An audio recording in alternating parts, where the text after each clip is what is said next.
여러분 안녕하십니까. 집중호우 관련 KBS 뉴스 특보입니다. 오늘은 남부지방을 중심으로 많은 비가 내리고 있습니다. 현재 전북과 경북, 충청 지역에 호우특보가 발효 중인데요.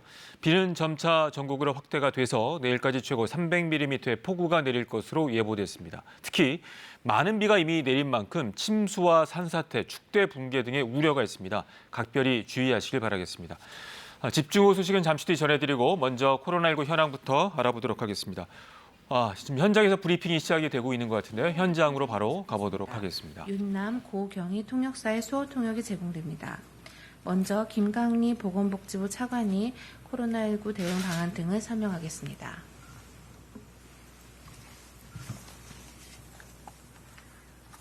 (8월 7일) 금요일 정례 브리핑을 시작하겠습니다. 오늘 0시 기준 국내에 발생한 신규 확진자는 9명이고 해외 유입 사례는 11명입니다. 환자는 이로써 총 14,519분이 되었고 현재 673명의 환자가 치료를 받고 계십니다. 어제 안타깝게 한 분이 돌아가셨고 현재까지 사망자는 303분이 되었습니다. 고인의 명복을 빕니다. 오늘 아침 정세균 국무총리 주재로 열린 중대본 회의에서는 카페 등의 휴게 음식점 생활방역 현장 점검 계획, 해외 건설 근로자 방역 현황과 추가 과제, 중국 후베이성 입국 제한과 사증 관련 조치 해제 계획 등을 논의하였습니다. 이 자리에서 정세균 국무총리께서는 춘천 의왕댐에서 발생한 안타까운 사고에 대해 관계부처에 실종자 수색과 구조에 최선을 다하고 확실한 재발 방지책을 마련할 것을 지시하였습니다. 또한 오늘 전공의 집단 휴진으로 국민 생명에 직결되는 응급실, 중환자실 등의 의료 공백을 우려하며 환자의 입장을 헤아려 집단 행동을 자제하고 대화와 소통을 통해 해결해 나갈 것을 요청하였습니다. 수도권을 비롯한 중부지방에 내린 집중호우로 다수의 이재민 분들이 임시 대피시설에서 생활하고 계셔서 이에 대한 방역관리가 필요한 상황입니다. 마스크와 손소독제 등 감염 예방을 위한 방역 물품을 지원하고 있으며 시설의 밀집도 확인, 발열 확인 등 방역수칙 준수 여부를 점검하고 있습니다.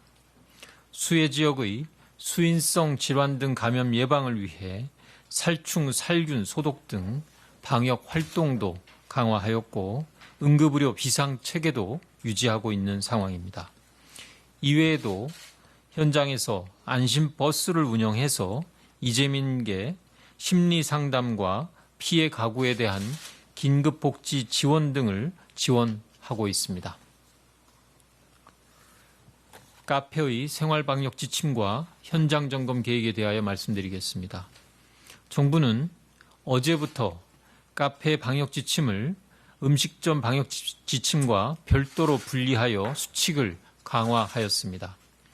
이용자는 주문을 하고 대기하거나 식음료를 섭취하는 전후 등에도 반드시 마스크를 착용하도록 하고 종사자는 항상 마스크를 착용토록 하였습니다. 매장 내에는 마스크 착용 안내문을 비치 안내하고 단체 손님은 시간 예약제를 실시하도록 하였습니다. 식품의약품안전처는 관련 단체 협조를 통해서 카페 등 휴게 음식점에 대한 방역 수칙을 홍보하고 책임자와 종사자 교육을 강화할 예정입니다. 특히 업체의 자율 점검뿐 아니라 식약처와 지자체의 합동 점검반을 통한 불시 점검을 실시하여 꼼꼼하게 이행 상황을 관리해 나가겠습니다. 카페에서의 방역수칙 강화가 불편할 수 있겠으나 모두를 보호하기 위한 최소한의 규칙이라는 점을 이해하고 사업주와 이용자분들의 협조를 당부드립니다. 다음으로 해외 우리 건설 근로자에 대한 방역 현황과 추가 과제에 대하여 말씀드리겠습니다. 지난 7월 24일 1차로 귀국한 근로자 가운데 음성 판정을 받아 임시생활시설에서 생활해 오셨던 216명 가운데 214명이 오늘 건강하게 퇴소하게 됩니다. 퇴소 이틀 전의 진단검사에서 2명이 양성 판정을 받아 의료기관에 이송되어 치료를 받고 있습니다. 현재 해외에 근무하고 있는 우리 건설 근로자는 92개국의 9,354명이며 코로나19 확진 환자는 11개 나라의 121명입니다. 해외 건설 현장은 대부분 의료 여건이 열악한 국가에 있으며 현장 내 공동생활시설에 머물러 있기 때문에 감염과 확산 가능성이 있습니다. 이에 따라서 현장의 의견과 해외 동향을 고려해서 해외 건설 근로자 방역 지원 강화 방안을 적극 시행하고자 합니다. 먼저 코로나19에 대한 경험이 부족한 국가를 대상으로 현지 의료진과 국내 의료진 간의 화상을 통한 협진을 추진하고 마스크 등의 방역 물품이 신속하게 현장에 도달할 수 있도록 통관, 수송 절차를 지원하겠습니다. 또한 우리 건설 근로자 가운데 확진자가 발생할 경우에는 조속하게 국내로 이송하여 치료를 받을 수 있도록 현지 당국과 선제적으로 협의하고 귀국 근로자에 대해서는 진단검사와 함께 별도 시설 격리 등을 추진할 계획입니다. 앞으로도 해외의 우리 국민 보호라는 국가의 기본적 책무를 충실히 수행하고 국내 유입을 차단하기 위한 임시생활시설 방역 관리에도 최선을 다하겠습니다. 중국 후베이성 입국 제한과 사증 관련 조치 해제 계획에 대하여 말씀드리겠습니다. 정부는 지난 2월 4일부터 최근 14일 이내 중국 후베이성을 방문한 외국인과 후베이성 발급 여권 소지자의 입국을 제한한 바 있습니다. 중국의 코로나19 관리 상황이 호전되며 최근 후베이성에서 확진자가 발생하지 않는 점과 지난 8월 5일부터 중국 정부가 우리 국민에 대한 사증 발급을 재개한 점 등을 고려해서 오는 8월 10일부터 중국 후베이성 관련 입국 제한과 사증 관련 조치를 해제할 예정입니다. 다음으로 오늘 전공의 집단 휴진에 관하여 말씀드리겠습니다. 여러 차례 대화와 협의의 노력에도 불구하고 오늘 전공의들의 집단 휴진에 대하여 안타깝게 생각하며 특히 응급실과 중환자실 등 국민의 생명과 안전에 직결되는 필수 진료까지 포함하여 진료를 중단하는 점에 대해서 정부는 매우 유감스럽게 보고 있습니다. 정부는 국민들의 건강과 안전에 문제가 생기지 않도록 최선을 다해 대응하고 있습니다. 전공의가 있는 각 병원에서는 정부의 요청에 따라 환자의 안전에 문제가 발생하지 않도록 대체 인력을 확보하고 근무 순번을 지정하는 등 진료 공백을 방지하는 준비를 하였습니다.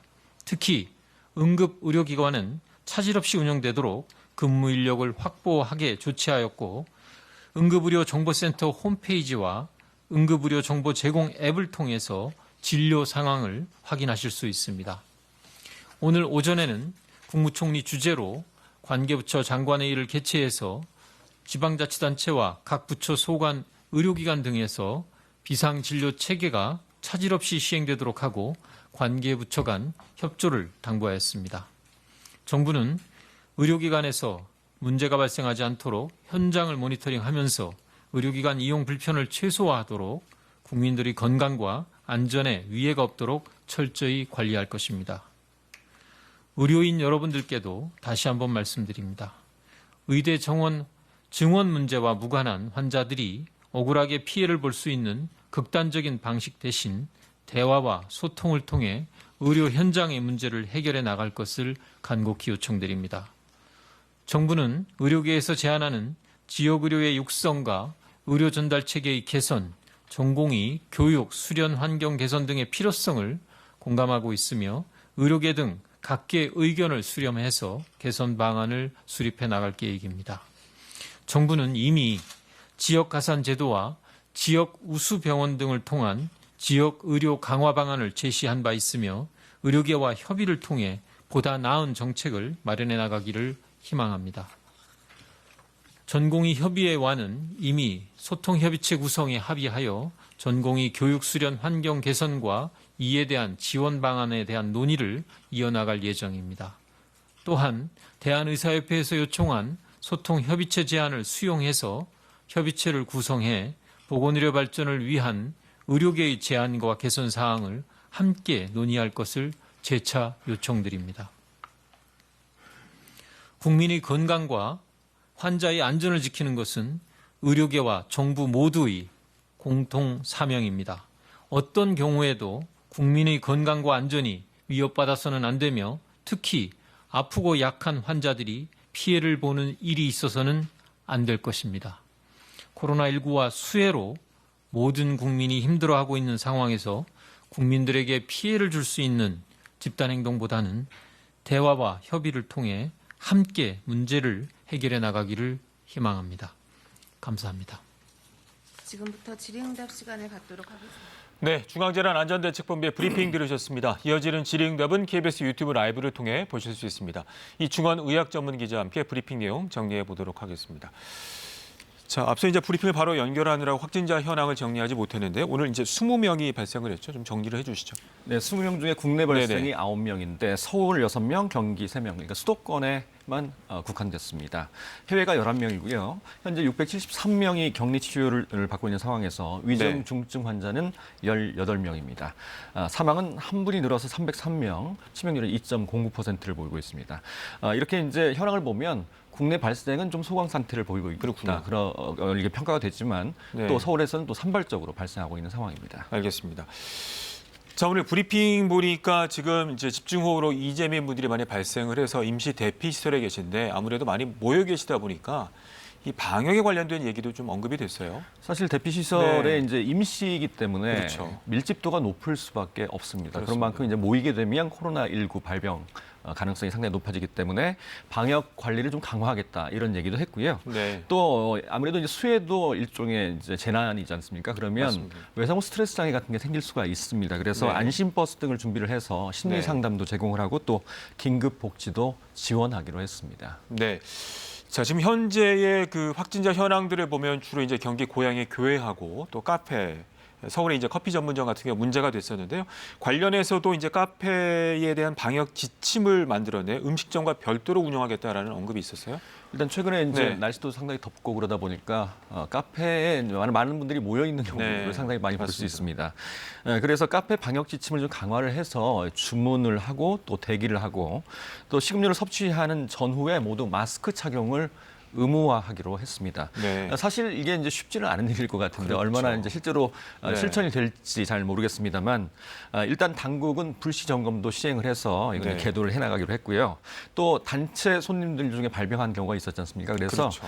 시간 예약제를 해서 단체 손님도 받기로 했습니다. 카페에 갔을 때는 음식을 섭취할 때 빼놓고 일단 마스크를 다 쓰고 계시는 게 필요할 것 같습니다. 왜냐하면 이제 에어컨을 네. 계속 사용하면서 이렇게 환기가 잘 안 그렇죠. 되는 상황이잖아요. 네네. 에어컨을 사용하게 되면 이렇게 이제 바람이 이렇게 돌면서 사실은 에어로졸 효과가 좀 생길 수가 있습니다. 그렇군요. 그래서 네. 더 위험할 수 있기 때문에 네. 그래서 이제 그런 고민들 때문에 방역 네. 당국이 좀 이렇게 방역 지침을 강화한 것 같습니다. 알겠습니다. 자, 국내는 이제 관리가 되고 있습니다만 이제 해외 상황이 녹록지 않지 않습니까? 그래서 해외 건설 근로자 관련해서 이 방역 지원 강화 방안이 언급이 됐네요. 일단 1차로 이라크에서 네. 귀국한 분들 오늘 214명이 임시생활시설에서 이제 건강하게 퇴소를 하고 있고요. 현재 네. 92개국에 9,353명의 건설 노동자, 근로자들이 있다고 합니다. 해외에. 그런데 이제 대부분 좀 열악한 국가에 많이 있어서 이런 코로나19가 열악한 국가들은 현지 의료진과 화상회의를 좀 진행을 하고 또 마스크나 방역 물품을 잘 제공을 하고 또 확진자가 생기는 경우에 빠르게 좀 국내로 이송해서 치료를 하기로 했습니다. 네. 자, 질문 한 가지만 더 드리도록 하겠습니다. 오늘 이제 전공의 집단 휴진이 진행이 됐잖아요. 관련해서도 언급이 됐네요. 전공이라는 게 사실은 대학병원급에서 많은 진료를 담당합니다. 지금 네. 24시간 동안 의료 공백이 생길 수가 있는데 네. 특히 필수 의료 시설 가장 중요한 게 중환자실하고 응급실이겠죠. 그렇죠. 이 중환자실하고 응급실의 진료의 상당수를 이제 전공의가 하는데 네. 사실은 이제 대학병원은 교수도 있고요. 또 전임의라고 그래서 그 전임의는 2년 정도 이제 하는 건데 이런 전문의가 있기 때문에 의료 공백은 생기지는 않을 것 같습니다. 약간의 불편이 예상이 되고 있습니다. 네, 오늘 말씀 잘 들었습니다.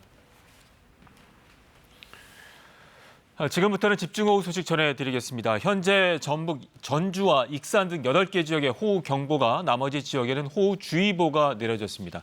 내일까지 최대 300mm가 넘는 많은 비가 쏟아질 것으로 예보가 돼서 피해가 우려됩니다. 전주 삼천에 나가 있는 취재기자 연결합니다. 자, 서윤덕 기자, 지금 비가 많이 내리고 있네요. 현재 상황 전해주시죠.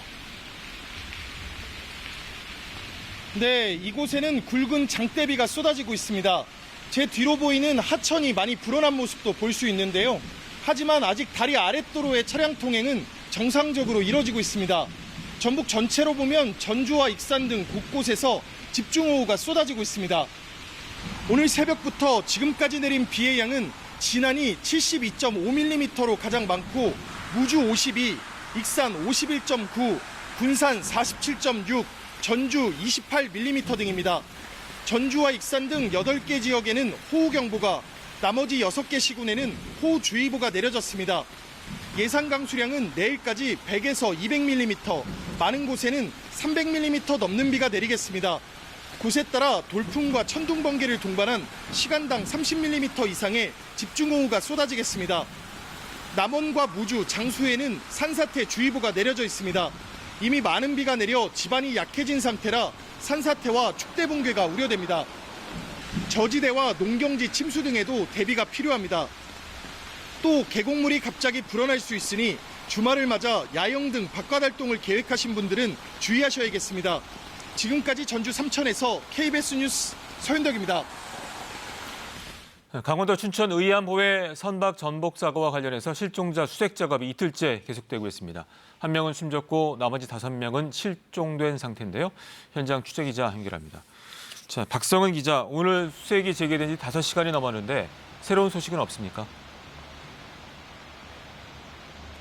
네, 아직까지 실종자를 발견했다는 소식은 들려오지 않고 있습니다.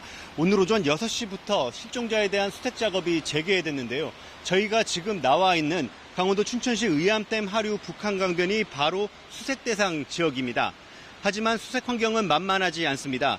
현재 수색 대상 지역의 유속은 초당 1.3에서 1.4m 정도로 어제의 초당 11m와 비교하면 크게 떨어졌지만 수온은 섭씨 18도 정도로 매우 차가운 편입니다. 지금도 비가 계속 내리고 있고 물도 여전히 흙탕물입니다. 수색이 이틀째를 맞으면서 수색 인력과 장비가 대폭 보강됐습니다. 소방당국은 경기 가평 자라섬부터 팔당댐까지 40km 구간을 10km씩 나눠 헬기 7대와 보트 19대를 투입해 집중 수색에 나설 예정입니다. 경찰도 강원지방경찰청을 비롯한 인근 지방청의 인력과 장비를 지원받아 수색을 강화할 예정입니다.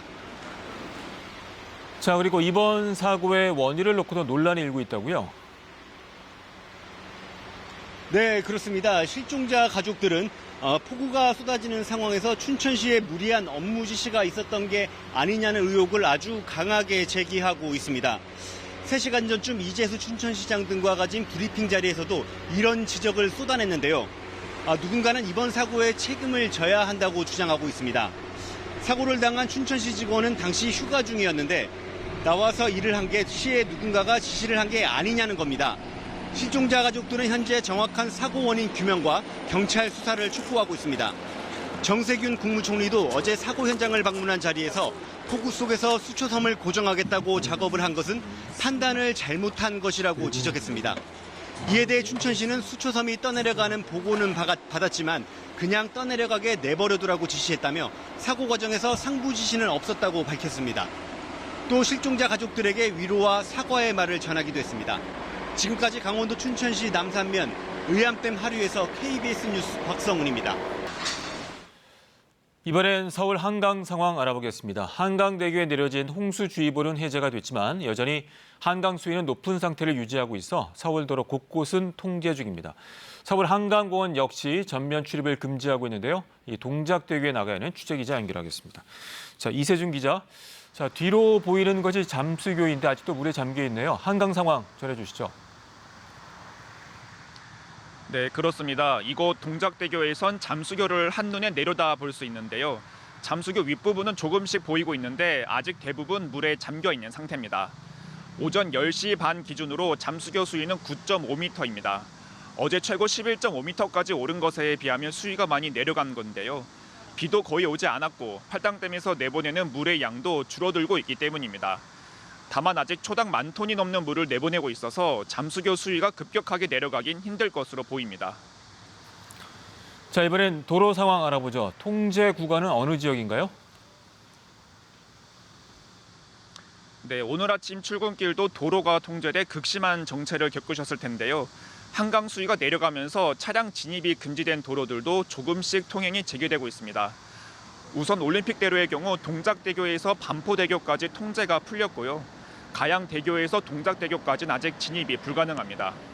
노들로는 양화대교에서 한강대교 구간 아직 통제 중입니다. 또 여의 하류에서 상류 구간도 여전히 통제 중이고요. 동부 간선도로와 내부순환로, 간병북로는 현재 모든 구간 통행이 가능합니다. 한강공원과 하천 출입은 오늘도 힘들 것으로 보입니다. 한강공원 11곳 모두 여전히 전면 통제되고 있고요. 서울 시내 하천 43곳 가운데 시민이 갈 수 있는 도림천과 청계천 등 8곳인데 이곳 모두 전면 출입이 금지됐습니다. 주말까지 또 비 소식이 있어 언제 통제가 풀릴지는 예측하기 힘든 상황입니다. 지금까지 서울 동작대교에서 KBS 뉴스 이세중입니다. 앞서 전해드린 것처럼 남부지방에 다시 빗줄기가 굵어졌습니다. 내일 오전까지는 충청과 남부지방에 매우 강한 비가 내리겠고 내일 오후부터는 중부지방에 또 국지성 호우가 쏟아진다는 예보입니다. 기상센터 연결해서 주말까지의 비 상황을 자세히 알아보겠습니다. 자, 이소라 캐스터, 지금은 어느 지역에 많은 비가 내리고 있습니까? 네, 지금은 전북을 중심으로 천둥 번개가 치면서 시간당 30-40mm 안팎의 장대비가 쏟아지고 있습니다. 현재 전북 북부의 호우경보가 그밖에 남부 내륙과 충청도의 남부 지역에 호우주의보가 발효 중인데요. 내일까지 예상 강수량은 경기 남부와 강원 영서 남부, 충청과 전북, 경북 지방의 많은 곳은 300mm 이상이고요. 서울과 경기 북부, 강원과 전남, 경남 지방은 50에서 최고 150mm 이상이 되겠습니다. 일요일인 모레까지 장마전선의 영향을 받는 데다 고온 다습한 공기가 유입되면서 대기 불안정이 심해져 곳곳에 폭우 비구름이 발달할 가능성이 높습니다. 계속해서 대비하셔야겠습니다. 특히 서해상에서 발달한 비구름이 접근하고 있어 잠시 뒤 12시를 기해 전라도 서해안부터 더 빗줄기가 굵어져 오늘 낮 동안에는 충청과 남부지방에 시간당 30에서 50mm의 매우 강한 비가 오는 곳이 있겠습니다. 오늘 서울과 경기 북부, 강원 북부 지역은 산발적으로 빗방울만 떨어지겠습니다. 내일은 전국으로 비가 확대돼 특히 내일 오후부터 모레까지는 중부지방을 중심으로 또 시간당 50에서 100mm의 집중호우가 퍼붓는 곳이 있겠습니다. 다음 주 금요일까지 서울, 경기와 강원 영서 지역은 비가 이어져 역대 가장 긴 장마로 기록될 전망입니다. 기상센터였습니다. 이번 집중호우로 인해서 현재까지 17명이 숨지고 10명이 실종됐습니다. 이재민은 2,500여 명에 달하는 것으로 집계가 되는데요.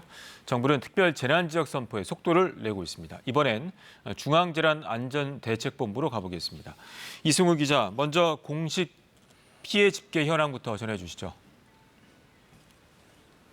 네, 인명피해부터 말씀을 드리면 사망 실종자는 어제와 같은 27명입니다. 사망자가 17명, 실종자가 10명입니다. 다친 사람도 7명이 더 있습니다. 다만 이재민이 어제 저녁 집계보다 많이 늘었는데요. 오늘 오전 6시를 기준으로 1,400여 세대에 2,500명으로 집계가 되고 있습니다. 주택은 1,900여 채, 축사와 창고는 1,100여 동이 파손됐고 도로와 교량 1,000여 곳과 하천 380여 곳도 피해를 입었습니다. 농경지 침수나 매몰 면적은 서울 여의도 면적의 28배가 넘는 8,100여 헥타르에 이릅니다. 현재 각 지역별로 긴급 복구 작업이 한창인데요. 전체 6천여 건의 피해 시설 가운데 4천여 건에 대한 응급 복구가 마무리된 상태입니다. 철도 같은 경우는 7개 노선 가운데 6개 노선의 응급 복구가 현재 완료됐습니다. 자, 피해가 심각한 지역이 많은데요. 특별 재난지역 선포 어떻게 진행이 되고 있습니까? 네, 정부는 말씀대로 피해가 심한 지역에 대한 특별 재난지역 선포 절차에 속도를 내고 있습니다. 이르면 오늘 관련 절차가 마무리될 수 있을 것으로 보입니다. 특별 재난지역으로 지정이 되면 피해 복구에 대한 국비 지원을 받을 수 있기 때문에 신속한 복구가 가능해집니다. 또 피해 주민에 대한 생계 구호와 재난지원금 지원도 되고요. 전기요금을 비롯한 공공요금의 감면 혜택도 볼 수 있습니다. 최근의 사례를 보면 지난 3월 코로나19가 크게 확산된 대구와 경북 일부 지역이 특별 재난지역으로 선포된 바 있습니다. 이와 함께 행정안전부는 지자체의 예비비와 재난관리기금을 피해 지역에 긴급 투입할 수 있도록 피해 주민에 대한 세금 감면과 징수유예 같은 세제 지원책도 시행할 계획입니다. 또 응급복구에 필요한 장비나 이재민 구호 물품 등을 신속하게 마련하기로 했습니다. 지금까지 중앙재난안전대책본부에서 KBS 뉴스 이승훈입니다.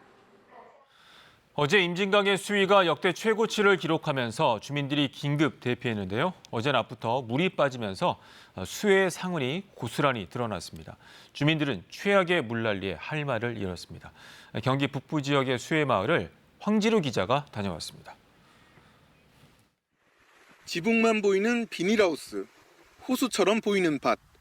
임진강 물이 불어나면서 저지대 논밭이 완전히 잠겨버렸습니다. 물이 빠지기 시작하자 주민들이 하나둘 모여들었습니다. 한 주민은 저온 저장고의 위치를 바로잡느라 분주합니다. 저쪽에 있는 건데 일일이 물이 떠내려왔어. 그래서 전기선 때문에 지금 안 떠내려가고 여기 붙어 있는 거야. 창고 뒤로 가봤습니다. 떠밀려온 저온 저장고의 모습이 위태로워 보입니다. 99년 이후에 처음이야 이게. 순수하게 비 와가지고 저기 돼서 된 거는 처음이야. 물에 잠겼던 비닐하우스의 농작물은 모두 버릴 수밖에 없게 됐습니다. 비닐하우스도 다시 지어야 할 상황입니다. 비닐하우스가 물이 이게 자연적으로 올라가니까 밑에 그 압력에 의해서 비닐들이 다 지금 저거 다 망가져버려요. 찢어지지만 않았을 뿐이지 저게 다 늘어나가지고 다 저건 못 써요. 임진강 하류 쪽으로 30km 정도 더 내려가 봤습니다. 마을로 진입하는 도로가 침수됐습니다. 이른 아침 이곳을 지나던 버스는 여전히 물에 잠겨 있습니다. 구조되기 전까지 운전자와 승객 등 5명이 30분 동안 두려움에 떨었던 곳입니다. 뉴스를 보고 친정집이 걱정돼 경기도 부천에서 달려온 딸은 마을 진입로가 잠겨 먼 발치에서 바라볼 수밖에 없습니다. 지금 친정집 걱정돼서 오신 거예요? 네. 전화하니까 뭐래요? 아, 지금 그렇게 찼다고 그러더라고. 그냥 앞마당까지 지금 찼대요, 물이. 이웃마을 진입로도 물에 완전히 잠겼습니다. 차량들은 일방통행로를 역주행해가며 겨우 오고 갑니다. 버스로 읍내를 오가던 주민들은 모두 발이 묶였습니다. 못 나가잖아요, 지금. 아직 이제 고립된 거예요. 문산도 못 나가고 있죠. 버스뿐만 아니라 차도 못 갖고 나가. 1999년 이후 최악의 물난리로 대피소에서 뜬 눈으로 밤을 지샜던 연천과 파주 지역 주민들은 계속되는 폭우 예보에 또 가슴을 졸이고 있습니다. KBS 뉴스 황진우입니다. 집중호우 관련 KBS 뉴스 특보 마칩니다. 잠시 뒤 12시 뉴스에서 더 자세히 전해드리겠습니다. 고맙습니다.